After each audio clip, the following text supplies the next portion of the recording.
Stand by, Phil. 5, Stand by music. 4, Stand by now. 3, 2, 1. And fade up. They're the Meryl Streep and Tom Hanks of Hobbs. American public, you are worthless. Can't account for taste. Nice. Your teaser from earlier on That's the loose fantastic. adaptation. The Human Torch was denied a bankroll. Shove that Pulitzer Prize square up your ass. I'm so happy. I'm as best as you're going to get, ladies, so here you go. We have... Shut up! Then it's not a 4! Masturbatory bullshit. I get the joke now. Hey, Stupid, kids. wonderful thing. Yeah. Here's some Snickers. Are you in the crosshairs of the woke mob? To the bridge of Kazakh Doom. What is happening in my mouth? Pumpkin spice lattes. I was the mark. You were the mark, man. Yay. You want to get high together? You want to drink? Cinema. Subterfuge, machinations. Wow. Wow. Wow. Wow. Wow. Cheers. Cheers. I'm muted still. All right. Well, here we go. All right. Excuse me. Well, welcome everyone to a brand new episode of 20 Years, 4 Beers. We are a podcast dedicated to rewatching movies from at least 2 decades ago, while simultaneously enjoying a minimum of 4 modern beers. My name is Steve, and this is my big brother, Tim. and we are coming to you from Minneapolis, Minnesota. In this new episode, we'll be talking about a delightful little indie comedy that found its way into Oscar glory in 2006's Little Miss Sunshine. But first, we want to provide an update on the podcast and how this is going to go from episode forward. Tim and I haven't even really talked about this, but don't worry, all you OG... Wait, what's happening? Don't worry, all you OG fans. We're still going to be doing this, and for those who hate us, sorry. Yeah. Please, you have so many other things you could do. Yeah, leave us alone. But we have recently discussed some changes because, quite frankly, the fun has kind of gone away in the last year, I would think, not because of company, just because of our selection of movies and things of that nature. Yeah, you don't think about when you first start this, like, oh, these movies might just get kind of sucky. Terrible. So it was like the question was like, at what point do we decide to change it up and just sort of keep the fun? And that turns out that's now. Yes. So going forward, we are going to just do a variety of films being covered. Not all will be anniversary years, 20, 25, 30, etc. And many will be films that one or both of us have not watched at all. We started this as an excuse to have a hobby and to get together regularly, and I think we got away from that in the last year. The same will be true for our beers. We didn't talk about this either. I think with the way that the craft brewery industry is going, it's becoming harder and harder to source out new fun beers. I mean, I tracked these. Do it. We're almost up to like 700. We're almost 700 beers. I mean, at some point. So that does not mean we won't have new beers. So the beers will probably feature a mixture of new and likely theme, let's face it, beers and ones that we've covered before and loved previously. I think the reality here is that we've covered, like you say, over 700 beers or around there. And I think we'd like to go back and have some that we've enjoyed. Like, I feel like sometimes we do this and it's like, oh, I want Bad Habit. I want this. Like, well, we've already had that on the podcast. Yeah. And it's like, well, how about we focus on 1 or 2 new ones and have ones we like? Yes. So what does that mean from a format perspective? Not much is going to change. Still have segments, still have themes. But really it's just a matter of changing it up a little because...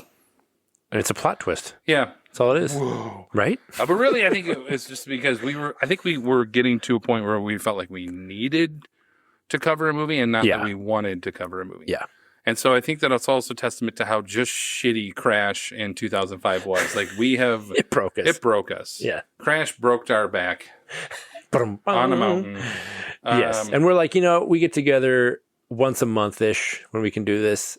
Let's not be beholden to these things that we look like. I joked with our text, I don't know that I want to watch the next X-Men Last Stand movie. I don't. Or Superman Returns. Or it can be an excuse to watch it with your kids if you really want to. Sure. Like, if we'll do that. Yeah, let's get prepped for Doomsday Avengers, but I don't want to do it for this. Nope. Nice. So anyway, that's upcoming. So here we go. That being said, we're still covering 2 movies from 20 years ago. Some still are great. So, as mentioned, we are going to rewatch Little Miss Sunshine. The film centers on a family on the brink of collapse as the parents struggle to support a son who has sworn a vow of silence and hates everyone, a daughter obsessed with being a pageant queen, a suicidal brother/uncle who must be in their sight at all times, and a grandfather who is insistent on doing drugs regularly to just enjoy life. The young daughter finds out that she has made it into the Little Miss Sunshine pageant, but it is in the last minute, and they have to get to Arizona in just a matter of days. With all of the dysfunctional family needs, they are forced to fit everyone into a VW bus and hope for the best. What follows is a true family dramedy that took the movie world by storm 20 years ago and ultimately led to both critical and fan appreciation. The film is directed by Jonathan Dayton and Valerie Faris, written by Michael Arndt, and stars Greg Kinnear, Toni Collette, Steve Carell, Abigail Breslin, Paul Dano, Alan Arkin, and a cameo from our old friend Bryan Cranston. Oh my God, that's right. If you guys were the inventors of Facebook, you'd have invented Facebook. This is a social network. You don't have to be an intellectual property expert to understand the difference between right and wrong. Where we take a look back at the critical and fan reception from 2 decades ago. Mark! As usual, Tim takes point on this, so take it away, Tim. You better lawyer up, asshole, because I'm not coming back for 30%. I'm coming back for everything. $1 billion. The IMDb rating is 7.8 out of 10. Andrew Saros of The Observer said, Little Miss Sunshine is the funniest and most gracefully written, acted, and directed dysfunctional American family farce comedy of the year. Bill Mueller of Arizona Republic, same state, is that? The word quirky is overused, but Little Miss Sunshine deserves the tag. As with Napoleon Dynamite, the charm, heart, and quirkiness in this film comes from honest characters, not desperate to be different caricatures in such films like Garden State. Yeah. A little bit of a retro shade from that. Yeah. Once I read that, I'm like, yeah, actually, it's kind of true. Roger Ebert gave it 3.5 out of 4. Said a gentle family satire and a classic American road movie. Little Miss Sunshine harks back to the anti-establishment, countercultural comedies of the 1970s, offering satirical fairy tales that preach the virtues of nonconformity over the superficiality of conventional American values. All the actors play the emotions straight and true, and everyone involved grasps how unspoken reactions can be funnier than dialogue or punchlines, and how pain can be the source of the most satisfying comedy. You simply won't see a better acted and better cast movie this year than Little Miss Sunshine. High praise. Not a 4 out of 4, but that's fine. Academy Awards, 4 nominations that year, 2 wins. I do remember one of the wins. But yeah, the nominations included Best Supporting Actress for Abigail Breslin. I had totally forgot that she was up for it. Yeah. And Best Picture. And then it won for Best Original Screenplay and Best Supporting Actor for Alan Arkin. Is that the one you remembered? That one, I remember that. Yeah. I totally forgot the screenplay. I mean, I remember Best Picture being up for that, but yeah, I was like, 4? Really? Oh, that's right. But yeah, I remember Alan Arkin. Yep. Cool. Nice. Thank you. All right. Well, there we go. We are going to pause and rewatch the movie. If you are so inclined, go right ahead and watch along with us. If not, we'll see you on the other side of this break. Here now is Little Miss Sunshine. Am I pretty? Olive? You are the most beautiful girl in the whole world. You're just saying that? No, I'm not. I'm madly in love with you. And it's not because of your brains or your personality. It's because you're beautiful, inside and out. Grandpa? What? I don't want to be a loser. You're not a loser. Where'd you get the idea you're a loser? Because Dad hates losers. Whoa. Back up a minute. You know what a loser is? A real loser is somebody that's so afraid of not winning, they don't even try. Now, you're trying, right? Yeah. Well, then you're not a loser. We're going to have fun tomorrow, right? Yeah. We can tell them all to go to hell. Can I give you some advice? Well, I'm going to give it to you anyway. I don't want you making the same mistakes I made when I was young. Can't wait to hear this. Dwayne, that's your name, right? Dwayne? This is the voice of experience talking. Are you listening? Fuck a lot of women, Dwayne. Hey. Not just one woman. Dad. A lot of women. That's enough, all right? Are you getting any? Dad. You can tell me, Dwayne. Are you getting any? Come on, please. No? Jesus. You're what, 15? My God, man. Dad. You should be getting that young Dad. stuff. That young stuff Hey. is the best stuff in the whole world. Hey, Dad, that's enough. Stop Will you it. kindly not interrupt me, Richard? See, right now, you're jailbait, they're jailbait. It's perfect. I mean, you hit 18. Man, you're talking about 3 to 5. Hey, I will pull this truck over right now. So pull the truck over. You're not going to shut me up. Fuck you. I can say what I want. I still got Nazi bullets in my ass. The Nazi bullets. You're as bad as those fuckers at Sunset Manor. We begin our discussion with our reaction segment that we call Spotlight. This is Boston, and the church does not want them to be found. So, they are not there. This is where we highlight and discuss our top takeaways of any kind from rewatching our subject film. We've got two stories here.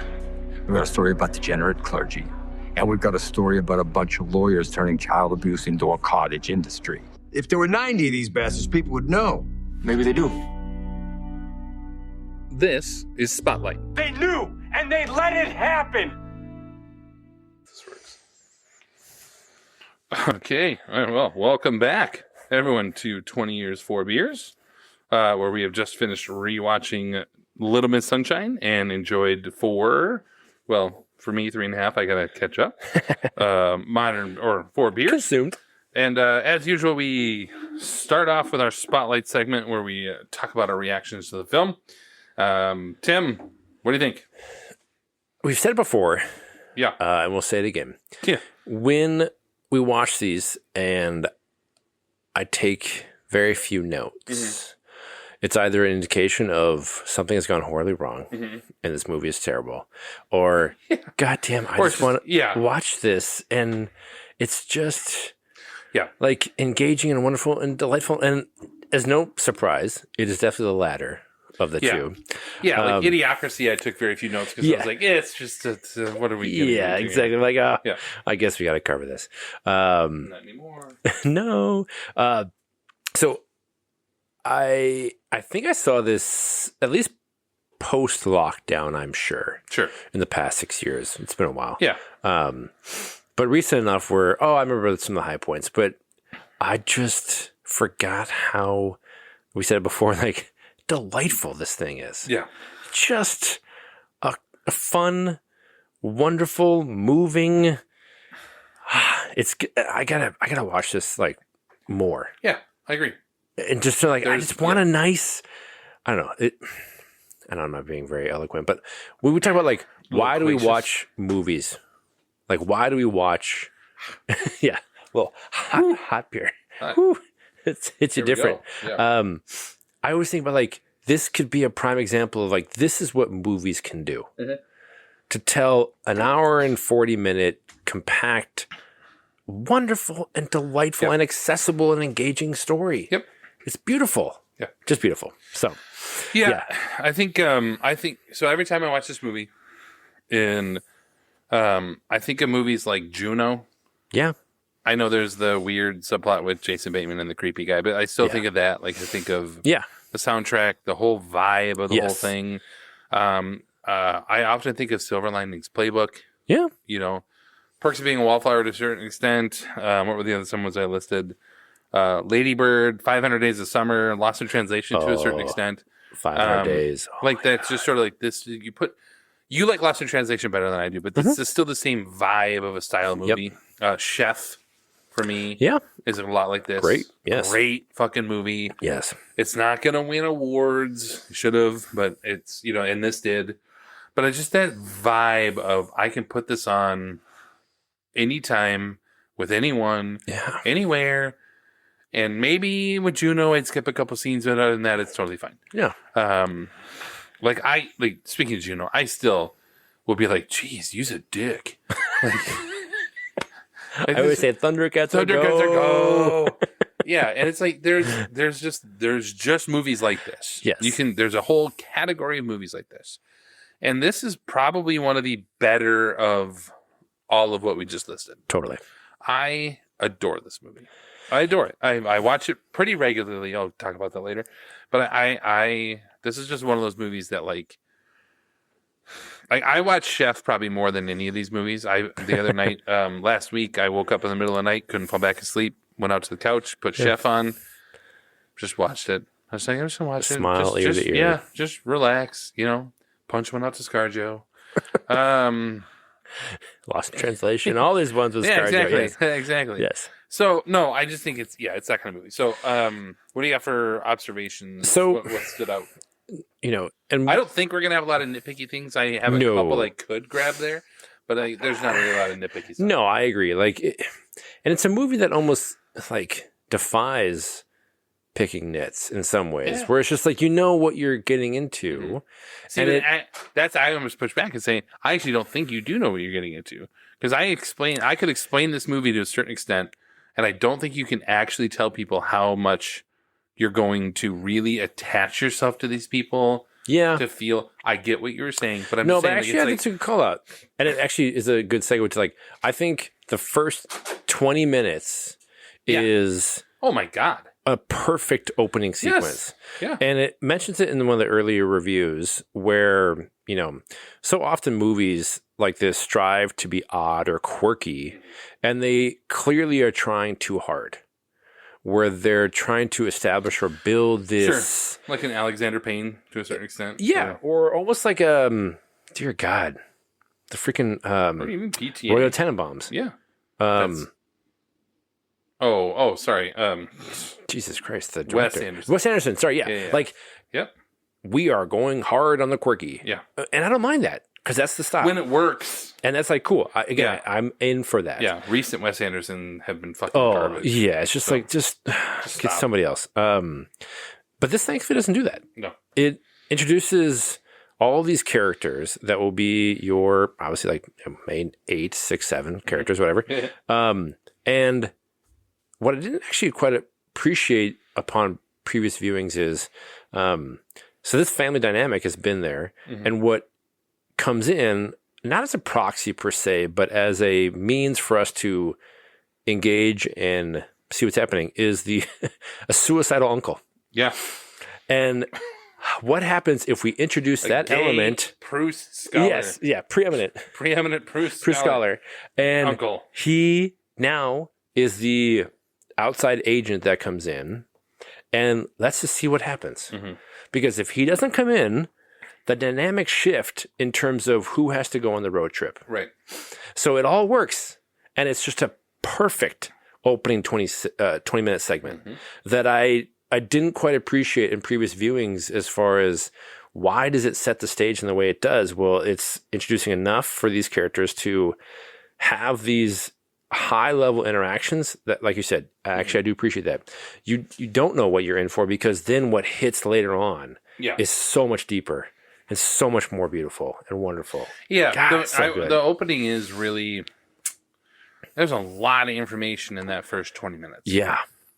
Not a lot happens, but there's a lot of information. Yeah. Because you get everything from... even when he gets back and when Richard gets back and hears the first voicemail, and he skips it because it's not about him. It's not about him. Yep. He just skips it, and you're like, and then you start to think... and so it's just everybody. It's not, a lesser film would have given you just the initial first 5, like the opening credits. Yep. And kind of said like, here, we set you up with these guys. You know what I mean?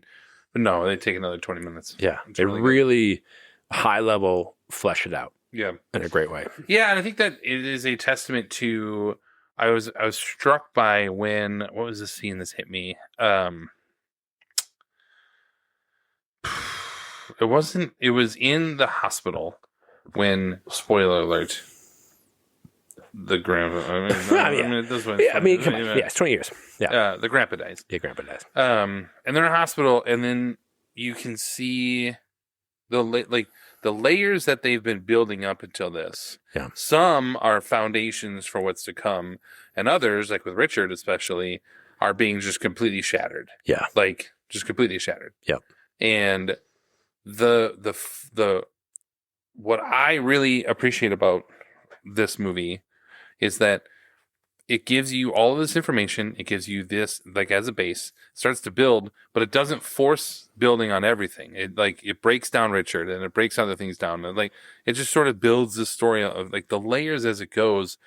By the time you're in the hospital, you're like, no, we're going to take this dead body out of the window, and it tracks. You're like, yes. Yeah, man. Yes. It tracks because they wouldn't have of course they wouldn't have let you leave and come back. Like as much as Linda's a cunt. Yeah. Like I don't think I'll bleep that out. That's fine. She actually is. Yeah. She literally is like, Linda is just like, oh, you are here to be the bad guy. Yeah. And, she's terrible. Yes. But, like, she's right. Yes. She's right. You can't do this. Yeah. Oh, and so by the time we'll just hold your dead body, you're like, yeah, it tracks. Yes. Yeah, this all makes sense. So by the time that hits, you've had this layer after layer after layer of storytelling, which I want to talk about in a little bit. Like, it's so impressive. Yes. Yeah, so good. And well, speaking of the grandpa, yeah. And considering he does at somewhat like 3/5 of the way through die, I do remember watching it and thinking this, but then seeing it again and again is Alan Arkin just seemed destined to win the Oscar. Yeah.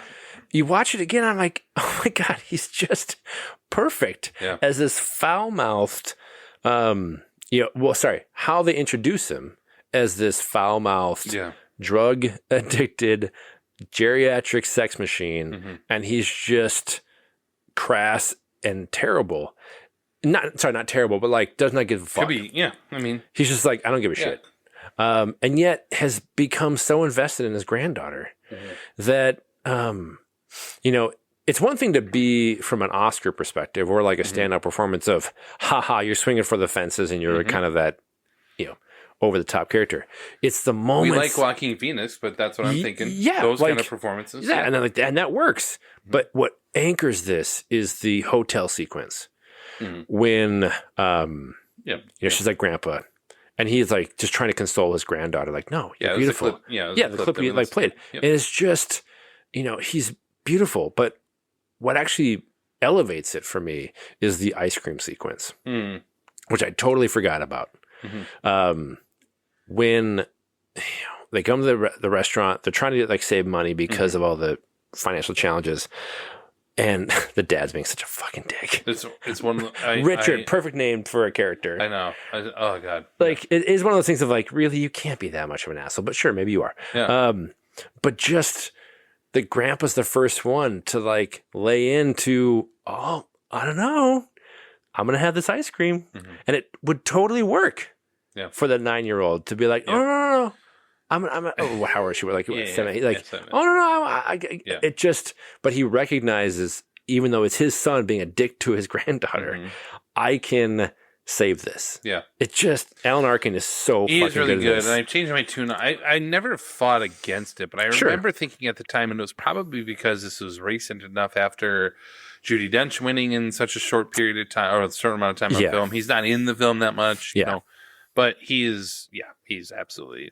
If we are not going to probably do a year end anymore, like that's probably done, but he would probably be our best supporting actor winner. He's so good in this. He's just, I think I mentioned it to you.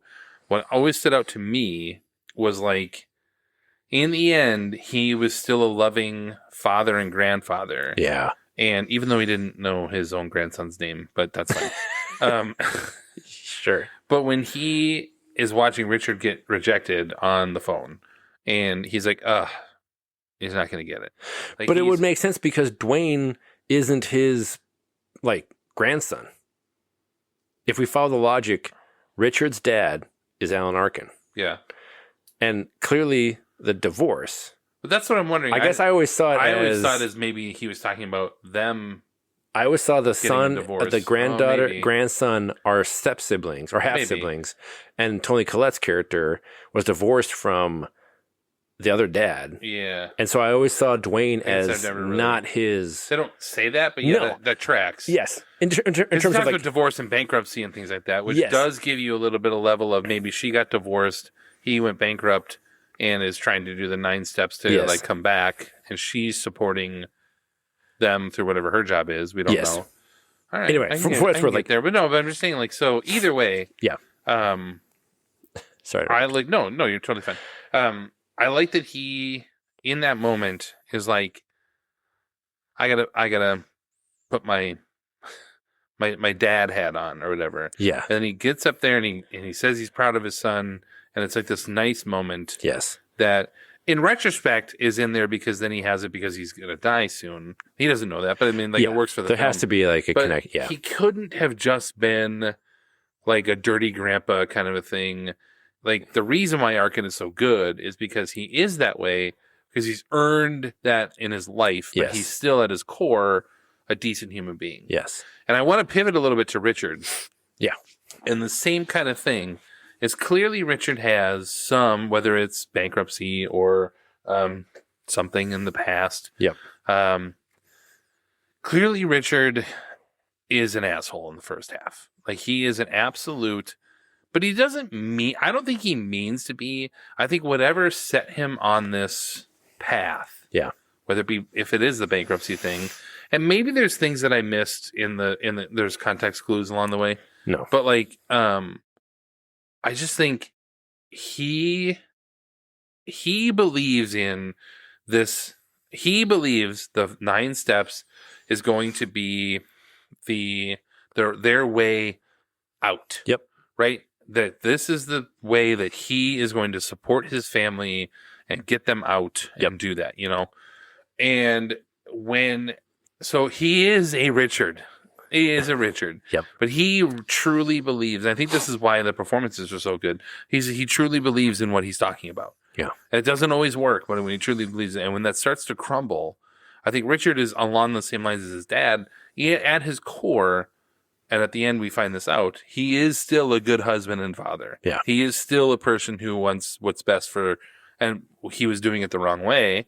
But I really think that both Alan Arkin's character and his son, they tie into each other a little bit, and I think it works really well.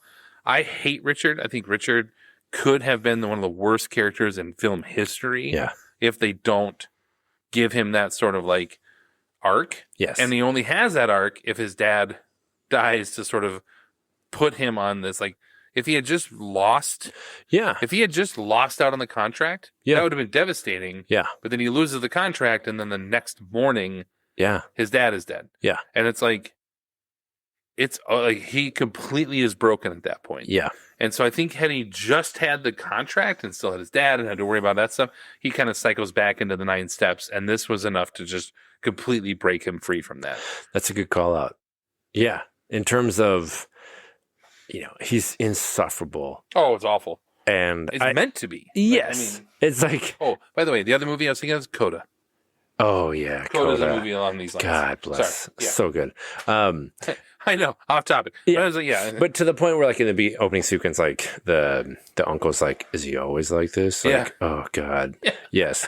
And so you can get a sense of how the whole family, even, and I'll talk about maybe Tony Collette a little bit, like, is just so fed up with his bullshit. Yeah. And, yes, to see him break down, but not like a sobbing, cathartic. It's just like he's broken. Like his whole he's exhausted. Yes. Like he's had this dream, this power, like my positivity, the power. I got this negative ass dad. Yeah. Like my power of positivity is gonna bring us out of this. And he's like, no, life's gonna fucking kick you in the dick, dude. Yeah. Welcome to the real world. Deal with it. Yeah. Yeah. And I never actually noticed until now the sequence where they're in the hotel and they're fighting, and he decides, I'm gonna go see Stan to like figure this out. He puts his wedding ring back on. And I was like, you don't take that off willy-nilly. Like, and so that's, again, the level of that's where I wondered. devastation. That's where I wonder, were they arguing about divorce and Dano would have been hearing it. Yeah. And then that's where the divorce came up. Yeah. And I don't know. Well, I guess I always thought they were like a second marriage type of thing. Yeah, no, I know where you're going with it, but in sense of, 'cause when he says divorce, there's been no conversation about divorce up until that point. No. I always assumed when he was laying there laughing, like smiling. Yeah, he's like, oh. My parents are finally going to get a divorce because they fucking hate my dad. Yeah. Or everybody involved. But yeah, and to Greg Kinnear's credit, oh my God. He's so fantastic. I mean, everybody's great. I mean, we're going to talk, everybody's great. Greg Kinnear is sort of this like, that window of like 1996 to 2005. Yeah. He's so good. Yes. And he's pretty much good in anything he did, but he is so good. Like as good as it gets, he was so good at that. Very good. And then this he's And he's kind of understated relative to the other performances, but he's really good. Yeah. Speaking of that, Steve Carell. Yep. And maybe is this his best performance ever? Well, maybe I'm just like in Steve Carell mode because I've been watching Rooster True. on HBO Max. But like, it's such a revelation in this. Yeah. Where you think back to the time where, we would talk about 40 Year Old Virgin last year. Yeah. And I appreciate and love The Office, and seeing what he's done now since then. And he's got 2 Oscar nominations to his name. So I don't want to say this is his is better than those, because it's the wrestling one, and then there's another one in there. He's got 2. You can come back to it. Yeah. Yeah, I'll look it up. The Foxcatcher, that's right. Yes. Foxcatcher, and then something else. But he's so good at being the, again, outside element coming into this dysfunction. Yep. Having just survived a suicide attempt, which is a weird thing to even contemplate. But then he slowly, that was it. Unpacks some of this stuff that he gets involved enough in this family. Yeah. I guess we're doing a road trip. Here we go. And then they're having to push the car and all these funny things. To then he's in the, I'm buying porn magazines. And suddenly he's smiling. And he turns around and it's his old flame. And Steve Carell performance is just heartbreaking and devastating when he sees what he's, been confronted with again. I think I'm slightly moving past it. No, they're here again. To the point where, again, we talk about character arcs, where he has to be the one to tell his nephew that his whole dream of being a fighter pilot won't be possible because you're colorblind.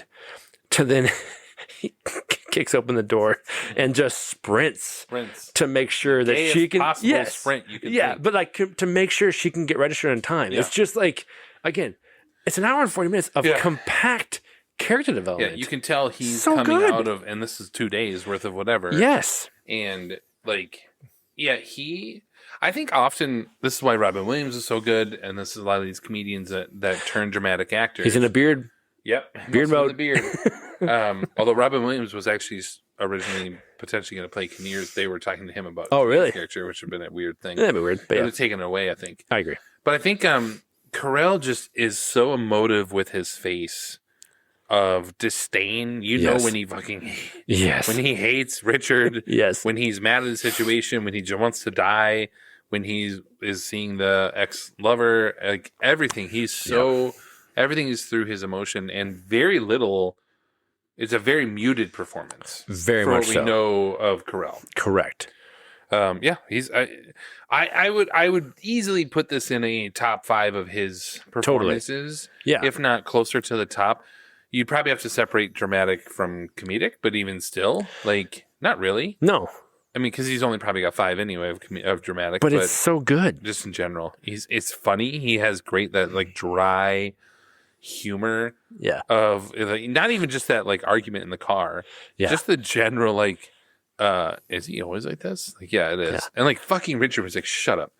It's Jesus. I dude. know, right? Oh my Dear God. You're an asshole. He's so good. But it pays off at the end at the pier. Yeah. With his nephew. Yeah. Where his nephew's struggling with all this stuff and he makes fun of him. Yeah. But in a loving way. Yeah. He's where he kind of smiles and all right, let's go back there. When he says what does he say? You're not as stupid as you look. Yeah, not as stupid as you look. Yeah. And he looks at me as he's smiling and crying.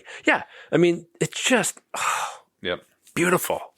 All the performances are good. Yep. Do you want to talk about Colette? Or yeah, I was gonna say. Speaking of performances, you can talk about everybody. Yeah. So, I suppose we should talk about whatever. So Colette next. I mean, Paul Dano's fine. I think Paul Dano's great. I mean, he's good. Paul Dano, you.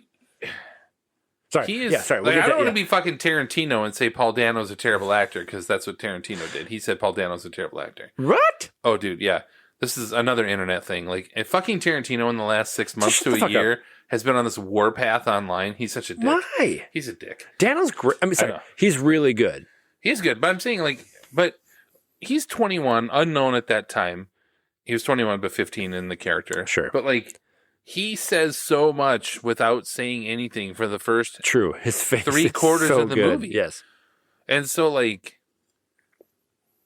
not just that, that scene is that emotional scene and that kind of stuff, but everything after that, he's fine. But the front 3/4 when he's not talking is actually probably better acting than the after. I think he's good. I get to your point. If you have to rank the 6, he'd probably be him and Kinnear towards the bottom. But Yeah. So Toni Collette. She is one of, I think, the most underappreciated actresses in Hollywood. Especially of that generation. Yes. Yeah, of that time. Like, she is... Yeah, you go from Sixth Sense into About a Boy into this over the course of 8 years. Yeah. And when he finds out that he didn't get the thing and she's in the parking lot, and like her furious hatred at him. With that, but just all in her face and just the staring as she walks around the front of the car. It's like, oh my God. Just so understated. Every husband's seen it. Oh, I'm like, oh, I've seen that. Seen that Absolutely. before. Yeah.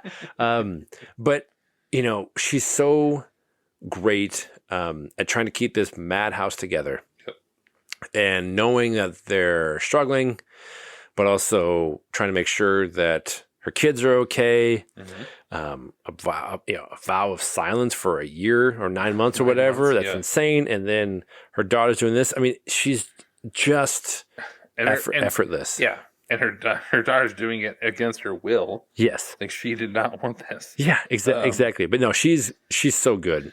Yeah, because I was looking at her, like, sort of time frame, right? Like, she came onto the scene here probably, like, I mean, yeah, she was in Emma. She was in Velvet Goldmine, which is kind of a big deal at the time in the indie scene. But it was Sixth Sense, Sixth Sense. And so she goes Sixth Sense into Shaft. What's up, baby? So weird. Yeah. But then, yeah, About a Boy. Yeah. The Hours. Oh, that's right. Yeah. In Her Shoes, which with the Cameron Diaz. Yep. And then Little Miss Sunshine. And you just kind of go, I think she is a little bit underappreciated, all the way into Hereditary, which I don't think you've seen. No. Because it's a horror movie, intensive bitch. I don't mind horror. I just don't want to see a kid's head get knocked off by a light pole. Like, I know what's up with that. I was like, hard pass. We didn't talk about weapons. That's what we didn't talk about. Oh, that's right. Weapons. Yeah, we didn't. Speaking of horror. So, but yeah, of that time frame, you know, gosh, she is just effortless. She's so good in About a Boy, like we talked about. Yeah.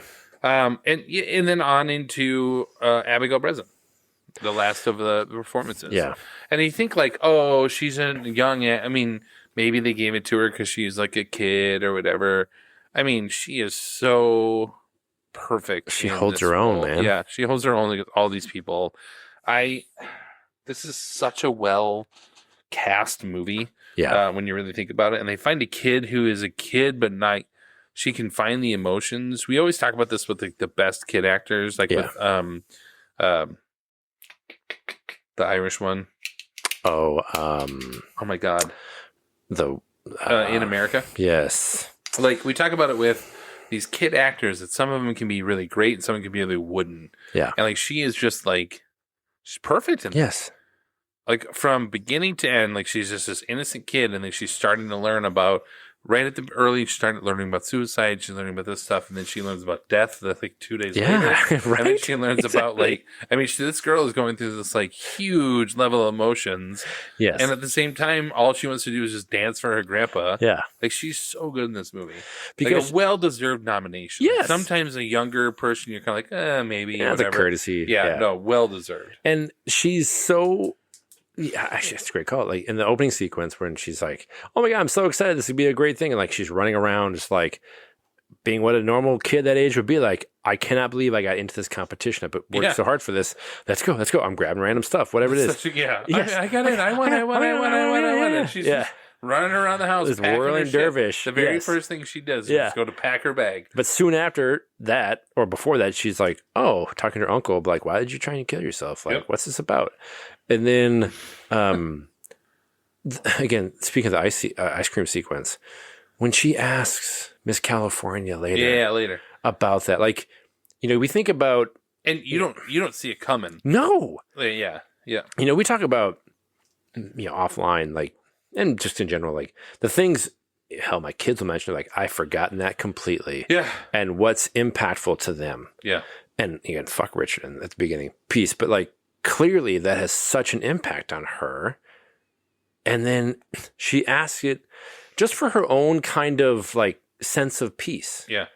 Of I'm here, I'm doing this, I'm so excited, and I'm seeing someone, and just out of nowhere, do you eat ice cream? Yeah, that's such a kid question. It's so beautiful. Yeah, it is a perfect. Yeah, and it's just so wonderful. It's like, oh my God, you do. Yeah, this is so great, and how like restorative that is to her. Yeah, when she's going to yes, and she's so great. Yeah, and then the hotel sequence when she's being vulnerable. I mean, just how do you ask that of a kid to? I agree. Like, emote and then that, hit it, and then nail it. God. So I want to pivot off of that, even though it's technically sort of like your turn. No, but talking about that, we have to talk about Michael Arndt and the screenplay. I was just saying, we have to. It doesn't like that question, this experience, like this screenplay is wonderful, like just wonderful. We'll talk about it in our next film with Prairie Home Companion. Also, a really solid screenplay, really solid, but they're very different. Very different. It's very like one of them sort of tells the other shows, right? And so I think like. This is a movie where it's like I'm showing you what's happening, and then it pays off. To your point, the ice cream question is an hour beforehand. Yeah, like we're like an hour later. You've forgotten about it. I totally forgot about the ice cream scene. It's fine. I thought, in fact, that ice cream scene technically is done. It's done. You don't need to call it back. Yep. And yet it's a kid question. Yes. The it's like burrowed so deep in her. There's all kinds of the screenplay, and I mentioned to you when we were recording, or he had a road trip as a kid of 600 miles in a VW bus with his family. That there was the catalyst of sort of like there's a story here, and you can tell throughout most of this that this feels real. Like obviously, I don't think there was a dead grandpa, and I don't think there was this or whatever. There wasn't a beauty pageant or anything like that, but. Like it was like this feels. Essence. Your writing is telling me that you know what happens on this trip. Yeah, it just feels so real. It is such a well crafted screenplay from beginning to end that you don't have any exposition or resolution at the end. You don't have they drive off. Yes, like done. Yep, they're fine. We went to this competition. This screenplay, like I didn't even. I listed out. I don't even think I listed out the other screenplays for the original screenplay. Right? No. But talk about we didn't talk about that yet. Find it, because it's amazing. Again, I've never written a screenplay, never even contemplated it. I've written two. Yeah, so many. But like, it's so difficult to, at least from an audience perspective, to have such quick and unexpected turns between comedy and sadness. Oh yeah, like it's so. Usually, it's like coming a mile away, where you're like, "Whoa, we're gonna telegraph this shit, so you're ready." But the simple thing of they're driving, and she's doing the eye vision test with her brother, and no big deal, But you're 20. That's a callback from earlier when she talks about, "Do you want to do an eye test?" Yes, it's like all these things that are laid out where. He lays the foundation for, this vow of silence, all those things. And you're like, oh, okay, that's kind of weird. Like, yeah, I can see how people be annoyed with it. But it's come up where, oh, here you go. Here's the letter. Like, you can't see the letter. And you're like, I remember the theater be like, oh, fuck. Oh, fuck. Oh, fuck. And it's out of nowhere. No. Yeah. And, the devastation that he feels at such a young age of, I have put my life into this. And in an instant, it's gone. Yeah. And that's all the time in this. And then they're experiencing the death of his father and stealing his body. Yes. And the horn happens. Yes. Like it's all of a sudden they get cut off and it's the horn. It's just like, yep. And now you've immediately flipped from the back and forth of this whole thing. And then to humor when all of a sudden fucking Rick James comes on. Yes. And you're like, because you're assuming, and this is the beauty of this, is they never showed any of the practice. They never showed any of the stuff. You just assume it's going to be something else. And then all of a sudden, on first watch, nobody saw that Super Freak coming up. Super Freak with like a stripper dance. Yes. But it tracks when you know who is teaching her. Yes. Like you assume that maybe he's like doing some like wonderful thing for her. And in reality, he's making her a little whore. He's like, whatever. It's so great. And the great sequence where they get pulled over by the cop and he's like, don't look back there. And you're like, and it's like, and it's like casting like, oh, what saves them is the porn magazines from before. But that's funny. But it's still the tragedy of this. And like, I agree. The script is so perfect that I actually forgot, like, when I was researching, it won best screenplay. Oh, I can see that. Yeah, it's so fucking perfect. So here's the interesting couple of factoids here looking at this. So here's what it beat. It beat Babel, obviously. Sure. Letters from Iwo Jima, The Queen. Yeah. And Pan's Labyrinth. That's some stiff competition. A couple of them. For Queen. Yeah, The Queen and Pan's Labyrinth. And even, I actually forgot this. Letters from Iwo Jima, Paul Haggis co-wrote that. Yeah. We talked about that. I'm not sure we talked about it on that, but I'm just saying, like, that means he went 3 for 3. Yeah. Because he had gone $1 Million Baby into Crash into the year after that. That's a solid run. Maybe we did talk about it. Also, Babel was written by Guillermo Arriaga, and Pan's Labyrinth was written by Guillermo del Toro. That has to be the only time in Oscar history that two Guillermos were in the same goddamn category. Guillermos. Anyway, that's actually... So neither one of us particularly like Babel, but I actually can respect it as a screenplay. Yeah. And Letters from Iwo Jima is well done, but those two, the fact that it beat Pan's Labyrinth and The Queen, it's actually pretty solid. Yeah, especially Pan's Labyrinth. Yeah. Like, that's a we'll talk really about that great later this year. So can I say there's... Please do. I only have maybe one more thing. I have 2 more items here. It's such an understated story element that I didn't appreciate in previous watchings. Like, the dad, Richard, it's such a quick realization that he has not been involved at all with this stuff. And it's one thing for the side guy to be like, hey, and he's like, oh, first time? Yeah, like, ha, like, cool. And as someone who is a dad of watching synchronized swimming for years, yeah, I can see, like, by proxy, oh, yeah, you get used to the absurdity of it. But the mom wasn't involved in the pageant either. I mean... No, only the sister is who brought her to that pageant when they were staying there. Yeah, and she's but she specific to the pageant. Yeah, but it is very clear that Richard is not involved in the like this kids' whole lives, world. And so seeing him kind of realize, like, he was having fun for the first bit. Yeah, and then it's like, oh, the shit is this? It's such a crazy thing. But what I think really elevates the material for me is the family sequence before she gets on stage, where backstage the brother and the dad come in and are so protective, like they've seen what's happening, like no, like they're so worried about her, like this is not, she can't do this. And it's such a great thing of them trying to protect her, but then the mom coming in and be like, no, she needs to do this. Like, you cannot protect her from this. She has to get up there. Even if you are worried, she will get embarrassed or whatever it might be, which I think is just a great, because they haven't really had up to that point that just core family dynamic. It's been some level of the uncle and the grandfather involved, but just the core 4 had not been engaging in that type of, like, value sequence where they have that protective element, and maybe it's a male thing, but it works. Even then, it works when Dano says to her, like, you need to be the mom here. Yes.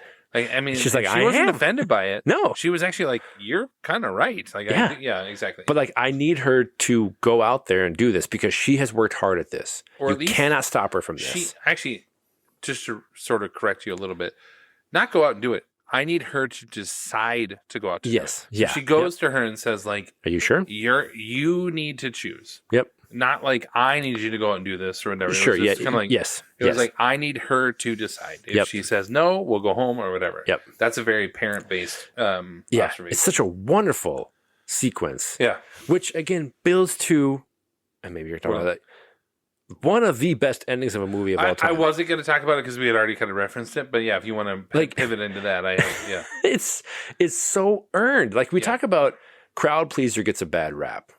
Yeah. From so manipulative or just cheesy or whatever, but it's so wonderful when the dad gets up there from a protective element of like, hey, and then realizes that it's the dad that does it. And that's exactly.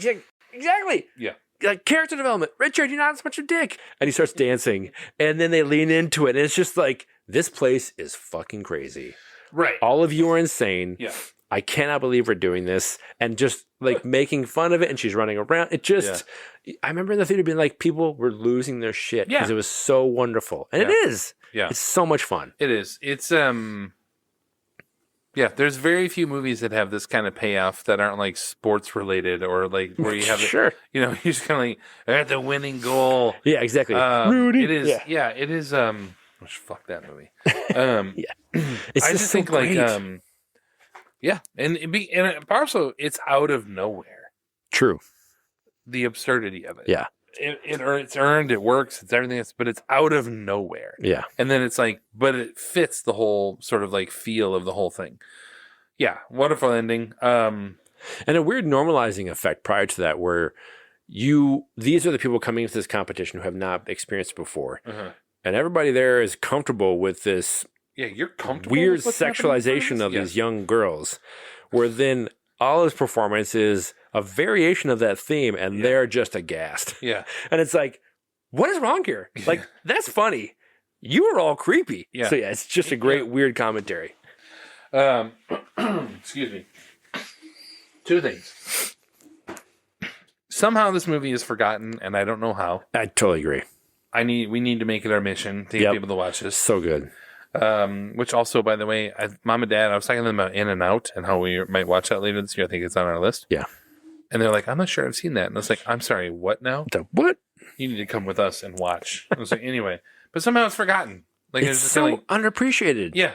I think it gets this rap of like an indie film that could kind of a thing. It's so cute. And I'm like, no. I mean, it was. People also forget how big, because this was a Sundance film early on in the year. It was a huge bidding war. Yeah. And then it was a big hit. And it was a crowd pleaser of a film you're talking about in the theater. Yeah. Everybody loved it. Yes. Like, so, I mean, that. The last thing I have, you have anything else? I just want to comment on, I love this music. We talked about it as we were watching it. Yeah. It's beautiful. It's perfect for... It's fun, but heartbreaking at times too. It's just, and again, Devotchka, great You know what it reminds band, me of? so good. Magnolia. A little bit. It's that organ kind of feel, you know, that's just got that feel. It's got a feel to a PTA film. And what's like is it an accordion? Yeah, definitely have an accordion. Yeah. it's like, it's very unique. Yes. It's a really good soundtrack for what works. Like, it wouldn't be listening to it on Spotify necessarily, but I think you have it on you Spotify can. Right now. It's a great album. I think you had it on Spotify. I had Devotchka earlier, yes. But I was like, I'm just saying, like, it's not a well sort of like, Pretty Humpkin Man is a much more enjoyable soundtrack, but this works for the movie. Yes. Like Wilson before it, Tim. Is this VW bus one of the best inanimate objects in all of film history? It's just, you don't expect it. And it's just, I love that. Like Wilson before it, yeah. Like, it doesn't work the bus to the is level. A character of its own, man. Yes. These scenes where they just like slowly, like it's this comedic moment where he pulls the clutch and they just slowly roll away. Yeah. And then like the car is its own. Yes. And the horn character, breaking, everything about it. And then the door falling off of it. Like it is such a perfect inanimate object. It's not a thing, but it's got its own like character. It's got its own backstory. That's a great call out. Yes. Love it. It's so good. It's such a good movie. Love it. All right. What do we got next here? What's my next cue? Oh yeah, we got the verdict. Here we go.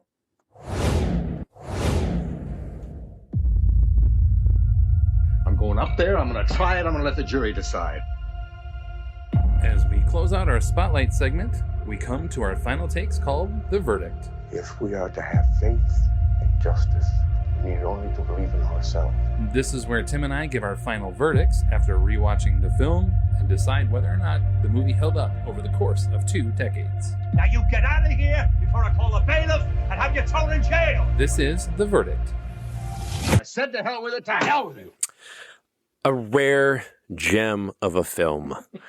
Little Miss Sunshine is an absolute treasure of a movie.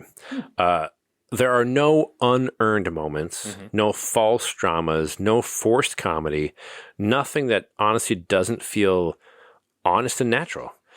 Even if all of it is kind of arguably centered around seemingly absurd elements thrown together. If you were to kind of take them apart, it would seem just ridiculous. But it just works. With truly perfect performances from all.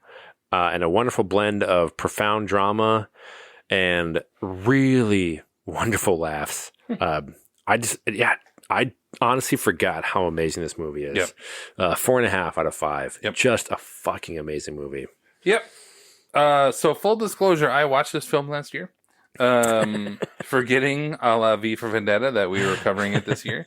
I was in the mood at the time for a feel-good film that also would give me a good cry, and this movie fits the bill perfectly. Little Miss Sunshine is a film that just delivers on the promise of sit down, I promise you will like this movie. Yep. Little Miss Sunshine is the perfect mix of laughter and tears, real-life drama, and filmmaking situational humor. There is not much I can say negatively on this movie, honestly. Maybe nitpicky things like the police pulling over scene. Sure. Like if you really want to have some of that. But in the end, it is a near perfect indie film and a film on its own. It hits you right in the feels, it hits you right in the feels and makes you just enjoy watching films again. Similar to films like Chef, Wallflower, Juno, Silver Linings, and more.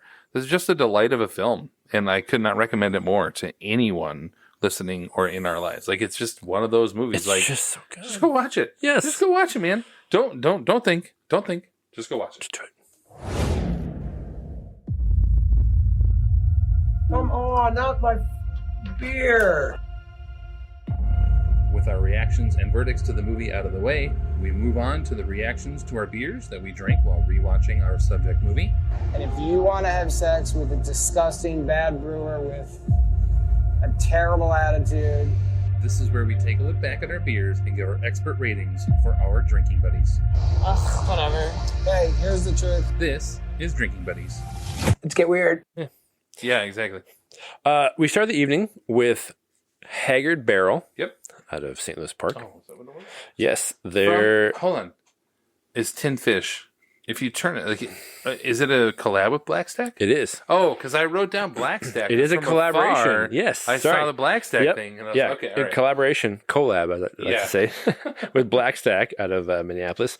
Tinned Fish, their hazy IPA, and it has featuring anchovy hops, which must be the next new wave of hop designation. The cheapest version is. But I liked it. It was good. It was a 4 for me. I find Haggard is just my favorite staple of options in the area. I think it's been a good addition to the Minneapolis brew scene. Yeah. It's not too big of a tap room, so they don't run the risk of having too much space. Yeah. Overextending themselves. They need some more space though. Yeah, dude. I have a 4 out of 5 as well. I mean, it was a good start to the night. I like them a lot. I really hope they can make it out. I mean, another year and the light rail comes in. Yeah. That'll help them. Yeah. So I think, that'll be nice. I like them a lot though. It's good. Then we had Steel Toe Brewing out of similar area, St. Louis Park. Yep. Yeah, the light rail will be by there too. That's right. They're No Fish Harmed West Coast Pilsner. Brewed with, again, anchovy hops. Yeah, again, what the fuck, why are they dude? true? I just it's come out of nowhere. I'm like, but what is it this makes about? sense. I mean, that's why it's like no fish and you got tinned. Yep. Yeah. I mean, it's all about the fish, Yeah. ha ha ha. But a West Coast Pilsner is a 3.5 for me. Yeah. I mean, it's a Pilsner. I'm not expecting much. Yeah. It had a little bit of a bite, but not crazy. It was fine. No, I agree. I'm not going to get my dick hard over a Pilsner. So it's it's fine. It's. Oh God. I had a 3.75 for it because it was solid. It had a nice little flavor to it, though. That's true. It wasn't it had a bit of a bite. Yeah. Like a bit. It was a step up from so a it wasn't basic just Pilsner. as basic pills. So that's where I went to. And then, again, one of our favorites, Montgomery Brewing out of Czech Notes, Montgomery, Minnesota. Their Arctic Monkey Hazy IPA featuring Cryo Citra. And I love how we had it. We're like, oh, yeah, we can. Man. Yeah, it's tell. a very Doesn't make it different. bad, but it's just different. Yeah. It's a different flavor profile. I had a 3.75. Yep. It's just a really, I mean, I like Montgomery. Everything they do is great. But yeah, it was really good. Yeah. I initially, every time I've had this beer, and I have before, I'm like, I don't like this beer. Because it's just a different, the cryo, whatever, it's just got a different feel. And then I was like, oh no, I like this beer. I have 3.75 as well. It's coming around. I mean, but I would not seek this out over any other. There's Tiger King is on the shelves right now. Yep. Sign me up. There's so much better Montgomery Brewing out there. Arctic Monkey, good for them. I hope they sell it. I kind of want to go down there tomorrow now. Just wander about. I was like, what do I got? Anyway, Yeah, sorry, good. it's good. 3.75. And then a place out of middle of nowhere, Wisconsin, Hillsboro Brewing Company, which is pretty much like half an hour south of like 94 interaction or Hillsboro? Hillsboro Brewing. And easily was a like setting for a CBS drama in the 90s. It could be. Yeah. It's great. What's great about it is, you know, to their credit, it's the middle of fucking nowhere. Yeah. And it is to the level of like not a Surly like size, but it's a huge event space. Really? Like, it's if you're ever somehow in the middle of like southern Wisconsin. Well, it's near Matt and Lori's like who? You don't know them? Oh, sure. okay. Our friends Matt, yeah. Matt's grew up near Elroy, Wisconsin. So like just like half an hour south. Yeah. So we went there to go visit their farm. Gotcha. It was great. And it's about a 20-minute drive from there. Yep. And it truly is flatland. Actually, it's like rolling hills of southern Wisconsin. Oddly enough, it's gorgeous. It's wonderful. Yeah. But it's insane. This place is massive. Huh. Like New Glarus, where you go up there and it's like this. It is. Space? It is. Like it's food. Huh. It's a sprawling space. Event center. Hillsboro. The brewing. Yeah, Hillsboro Brewing Company. Yeah, okay. But it's in Hillsboro, Wisconsin. Yeah. And it's like event space upstairs. Like it's impressive. It is there. I can't. The name's too terrible, but yeah. Zabumafu Imperial Stout, barrel aged, with it's rested on sea salt, vanilla beans, maple syrup, and caramel. I did not have this when I was there, but I was like, I'll buy a can. I'll head out. It's been a couple months. Yeah, it was like 3.75. Yeah, for me, it's canning barrel age is like tough. Yeah, it just definitely felt like it's. I didn't like it at first. It got better as it went along. Yeah, because the booze is high. It was too sweet for me. It had way too much sweetness. Yeah, the rested on salt pisses me off. I want to kick somebody. I want to hurt somebody on that. The rested on salt means like you wafted salt over it. There's no salt in this. It was good. I had 3.75 as well. It was good. It's for first beer out of that. Yeah. I just was. There's like too. Not artificial because it's maple syrup, but it just was too like sweet on the back end. Just I would have preferred to just barrel age it and leave it alone. Yeah, leave it alone, man. Yep. Don't mess with it. All right, cool. The exciting quiz program 21. Our final segment of the episode is Quiz Show. I have stood on the shoulders of life, and I've never gotten down into the dirt to build. Where in our research for our subject film, we find some interesting trivia nuggets that we hope will stump the other and possibly intrigue you. This is not McCarthyism. We're not here to expose for the sake of exposure. This is Quiz Show. Well, evidently certain of the contestants were given the answers in advance. Cheating on a quiz show. It's like plagiarizing a comic strip. All right, well, I have 4. Tim has 2. Gonna get intense. Yeah, I could probably not ask mine, but yeah, Tim, why don't you go first? We're hanging on something. Yeah, man. I have a trivia on Alan Arkin. Okay, all right. MASH! No. Okay. It happens much more often for female performers, odd enough, around 20-ish times. But Alan Arkin is one of just a handful of male actors who were nominated for their debut movie role, which for him was in 1966 for The Russians Are Coming, The Russians Are Coming. He ultimately obviously won for this. No, it was mainstream. Oh, gotcha. I'm going to list off some other ones, but can you name the films in which the other debut nominees starred? I got to give you the name and the year. So, for any Oscar? For acting. It's a male actor. You gotcha. Okay. Supporting actor. Yeah. So I'll go through them. Wow. Barkhad Abdi in 2013. Sure. Well, that's Captain Phillips. Boom. Edward Norton, 96. Yeah, that would be Primal Fear. John Malkovich, 84. A film co-starring Sally Field. Yeah. Is that Oh shit, dude. What the hell is the name of that movie? I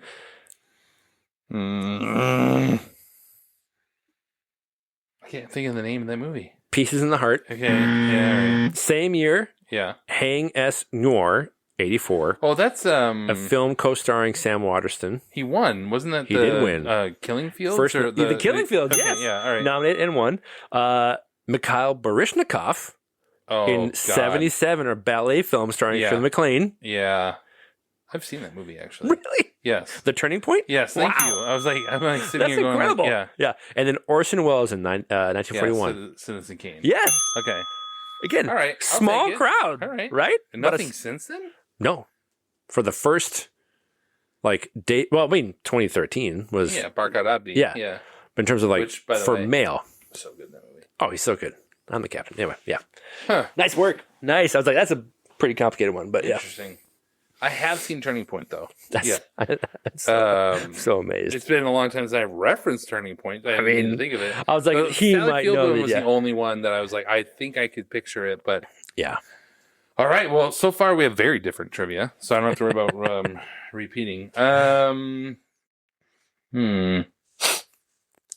Where should we go here? All right. So, do you have what's your next one about? I don't know cross streams, but is it Arndt? No. Do you have anything about Michael I Arndt? do not. Cool. Good. Nope. All right. So, screenwriter Michael Arndt, who, as mentioned, won an Oscar for this film, came out strong. Speaking of debuts, with this film as his first screenplay. Wow. To be made into a film.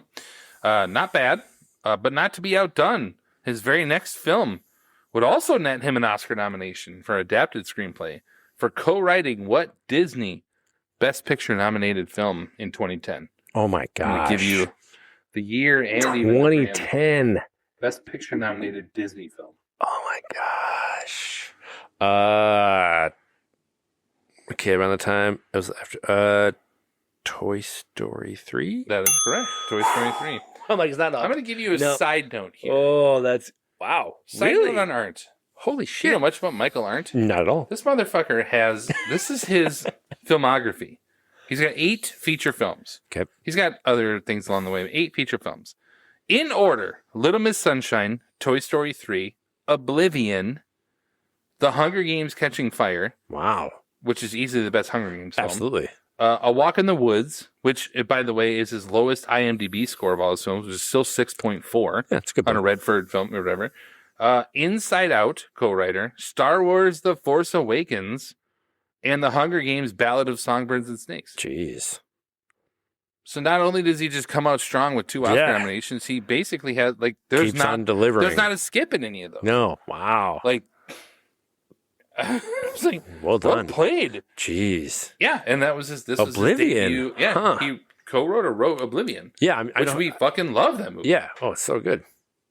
Yeah. So Wow. anyway, there you go. Huh. That's a good one. Abigail Breslin was just 10 years old when she was Oscar nominated for her role in this movie. Other children have been nominated at similar ages, but Justin Henry holds the record at just 8 years old when he was nominated for supporting actor in 1979 custody drama. Yeah, that's Kramer versus Kramer. Yeah, I'm like, do I add custody? I'm like, oh, yeah, nice. Yeah. Can you imagine Yeah, 8 years old? I mean, if you had said 79, I might have gotten there, but yeah. Yeah. Yeah, I was like, boom. You're done? I am finished, Here we go. yes. Buckle in. All right, another debut for this film was first-time feature directors Jonathan Dayton and Valerie Ferris. The pair came from music videos, which is why I'm surprised you don't have more trivia. No. Came from music videos for almost 20 years prior and would go on to direct a few other films over the last 20 years. Like, he did the Battle of the Sexes, and the other one with Paul Dano, and like I can always picture the poster where he's got the girl like over his Ruby Sparks. Yep. So anyway, but it actually it was in the last year that they popped back up onto my radar as producers and directors of a couple episodes of what Apple TV sports related television show. Oh my gosh. The Owen Wilson one. God, what the fuck is it called? Wow. I'll I'll give you a win I can on see that it. one. I It's can't. Stick. Stick. Yes. Really? Yeah, they are executive producers That on tracks. Stick, and then did a couple directors. Nice. Yep. There we go. I love that show. All right, another Michael Arndt factoid. Boy. He had to quit his job as an assistant in Hollywood to be able to finish writing the film. What mega star of the 1980s and 90s from mega film comedies and stage plays and musicals did Arndt have to say goodbye to? And I'm going to focus probably more on the mega 80s comedy and a stage musical. I was going to say, what? Matthew Broderick. That is correct. Yeah! The musical thing got me there, yeah. In the 80s. He was in a sit. He had to quit to finish. Yep. Wow. He's like, sorry, Matthew. Gotta do it. I gotta do it. Yeah. And we had this great story. It's my calling. It's a great story. All right, you're 3 for 3. Lucking out tonight. Oh, boy. All right. So there are a couple of nods, quote unquote, to pop culture in this film. Bryan Cranston's character, his name is Stan Grossman. That's actually the same name as a character in Fargo. The go-to guy in Fargo is Stan Grossman. And also the total of Frank's purchase in the convenience store with the porno mags is $19.79. Let's say $19.79. Yep, it's $19.79. This is a direct homage to the music video days of the directors Dayton and Ferris with the song 1979 by what classic rock band of our youth? Oh my God. 1979. You should know this. I'm right there. Smashing Pumpkins. That's correct. Yes! They did the music video for 1979. Holy shit. And other. And that was bands. their, Look at their filmography, man. Like they did all kinds. That's a great song. Yeah, they did other. They did REM music videos all through the 80s and 90s. The two of them. So there we go. That's good trivia, dude. Yeah, man. I was like, nice. That's really good. Looking fire. Damn. There we go. All right. Well, that brings us to the end of the episode. Stay tuned for our upcoming happy hour on A Prairie Home Companion, and watch out for future episodes on I'm Not Sure What. We got to figure that out next. TBD. So find us on the web via Threads and, well, really just Threads, but head to 20years4beers.com for more info. We want to say thank you for taking the time to listen and for clicking that like or subscribe button on your devices. This has been 20 Years 4 Beers. My name is Steve, and this is Tim. I'm Tim. Oh, and this is Tim. And thanks for listening. As much as Linda's a cunt, if fucking Tarantino in the last 6 months to a year. Whoa, we're gonna telegraph this shit so you're ready. Exactly. Yeah. Like character development. Richard, you're not so much a dick. Cut!